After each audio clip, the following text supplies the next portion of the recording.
I was watching TV. I got bored. I decided to go for a ride. And Did you happen to ride by Casey Becker's house? no. No, I didn't. Sheriff, I didn't kill anybody.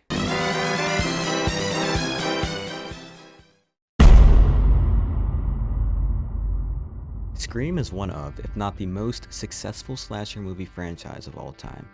In the first installment of the Scream franchise, which released in 1996, we follow Sidney Prescott, a high school student living in Woodsboro, who is targeted by a masked killer named Ghostface. Over the course of the film, as each member of the friend group becomes a suspect, the killer or killers are finally revealed in the final act. These two killers are Billy Loomis, who is Sidney's boyfriend, and Stu Macher, who is also just a member of the group.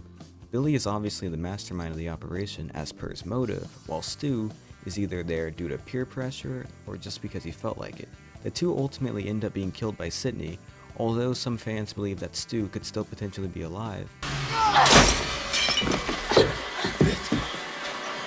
In your dreams. And in this video, I'm going to be going over the many reasons why the two teens were not successful with their plan. The two teens, especially Stu, were not too careful with giving away hints that they were the killers.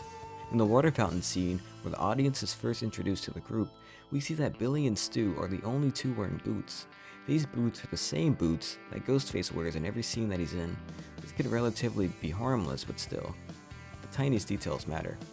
Later in that same scene, Sidney rhetorically asks the group, "How do you gut someone?" And Stu responds with, You take a knife and you slit him from groin to sternum. Hey, it's called tact, you fuck rag.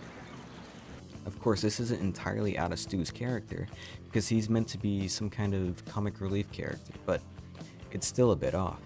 Right after this scene, when Sidney is waiting for Tatum to come pick her up, she gets a call from the killer.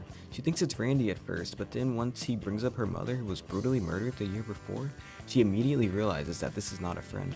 Once the killer is already inside of the house and is about to enter, she kicks him off and runs up a staircase. If you listen closely, you can actually hear Ghostface speak. This particular Ghostface, who is chasing Sidney up the stairs, is obviously Stu. You can literally hear his voice. After the killer leaves, Billy immediately shows up through Sidney's window. While hugging Sidney, he accidentally drops his cell phone, which leads Sidney to freak out and run out the door, where she runs into Dewey, and then Billy gets himself arrested. The next day, in the hallway with Tatum and Sidney, Stu is seen looking at his forehead for any marks or bruises from when he headbutted Sidney the night before. Next, we have the party scene, or Act 3. Stu decides to throw a party although there's a serial killer on the loose, kind of like a celebration almost. Billy shows up immediately after Tatum is murdered, which is either crazy timing or he's the one who killed her. When Randy is giving the rules on how to survive a horror movie, Stu says he's gonna go get another beer. Since he's going to the garage to get a beer, he would have discovered Tatum's body and let the people at the party know. Stu is the only person who knows Sidney and Billy are upstairs, so the killer couldn't have possibly been anyone else. And when Stu does eventually go upstairs to where Billy and Sidney are, when he supposedly kills Billy, there are no cuts or holes on Billy's shirt after he supposedly gets killed. And finally, why the hell are they stabbing each other before making sure everyone else at the party's dead? Wouldn't it at least make a bit of sense to get each other once the job is complete? Anyways, let me know down below if I missed anything, or if you guys want me to cover another topic, or if you just enjoy the video. Peace.